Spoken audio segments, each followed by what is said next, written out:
Hello everyone, welcome to Excellence IAS Academy.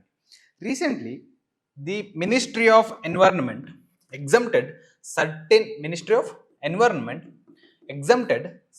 coal-based thermal power plants from mandatorily installing flue gas desulfurization technology in their power plants. Okay, but before going to discuss why it has exempted all these coal-based thermal power plants, let us discuss what is this flue gas desulfurization technology. Okay, let's get started.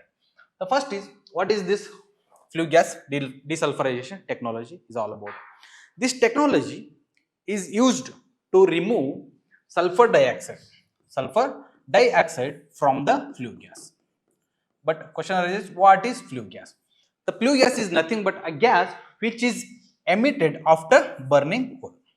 Okay, burning coal. Maybe it in a thermal based, means coal based thermal power plants, or in a steel industry, cement industry. So whenever the coal is burned, after flue gas will be emitted. So in this flue gas there are gases, for example carbon dioxide, carbon monoxide, or for example nitrous oxide. Along with this, sulfur dioxide is also one of the major agent of pollutant.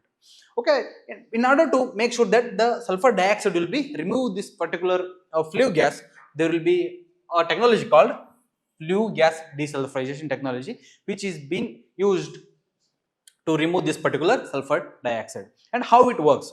Okay, there are methods in this particular flue gas desulfurization technology, which has been used to remove this particular sulfur dioxide. The one is wet scrubbing.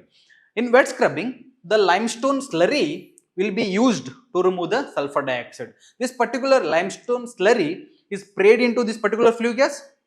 This particular limestone slurry will attract to this particular sulfur dioxide, and after that binding to the particular sulfur dioxide molecules, it will be converted to gypsum.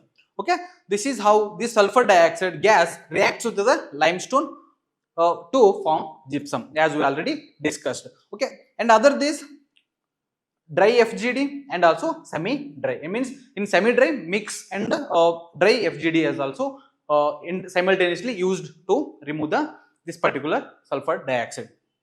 This is how, this is the picture we will discuss. Okay, this is the flue gas.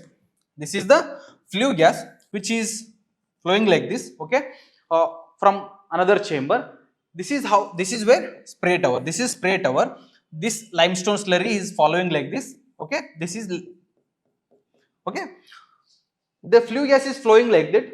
The spray will be done like this. Okay, this is the spray tower. The spray will be done on the flue gas. After this, limestone slurry will bind to this particular flue gas and also to the particular sulfur dioxide molecule and convert it to gypsum. This is how the gypsum will be formed after converting sulfur dioxide to gypsum. Okay, this is how this particular limestone slurry, means the wet scrubbing, will be used to remove this particular sulfur dioxide from the flue gas. Okay, and particularly if you do the sulfur dioxide is a more acidic gas, for example, this particular sulfur dioxide is more acidic. Okay, this is a acidic substance. In this particular limestone slurry will be used to make it the pH level in this particular sulfur dioxide is to 7, means the neutral. Okay, if the pH level is more than 7, it is more basic. Okay, it is more basic. If the pH level is below than 7, it is called acidic. Okay, sulfur dioxide is more acidic. Okay, because of, to reduce to sulfur dioxide to a more basic one, to more neutral one, the particular limestone slurry is being used. Okay, but the question is, why we need to remove sulfur dioxide? Okay, the reason is that the impact of the sulfur dioxide is very devastating on the environment. For example, it creates acid rain. By combining with the nitrous oxide and this particular sulfur dioxide will create a acid rain. And also this particular sulfur dioxide also impacts the plant growth, and also it creates smog. Okay, in Delhi often you observe that Delhi, okay, in Delhi there is a smog conditions during winter times. Okay, that is how. And also health related issues like asthma, people facing the emission of the particular sulfur dioxide will face a difficulty of breathing called asthma. And also ground level ozone, okay, they are called volatile compounds, okay, volatile compounds. These organic volatile compounds, after exposing to sunlight, okay, after exposing to sunlight will create a ground level ozone. This ground level is a harmful, okay, ground level is a harmful to humans, okay. This is why sulfur dioxide will be removed from the flue gas. And what are the emission, what are the sources of the emission of this particular sulfur dioxides? The coal based thermal power plant is not the only source, okay, there are other sources of the emissions of the sulfur dioxide. The one is coal based thermal power plants, as already discussed.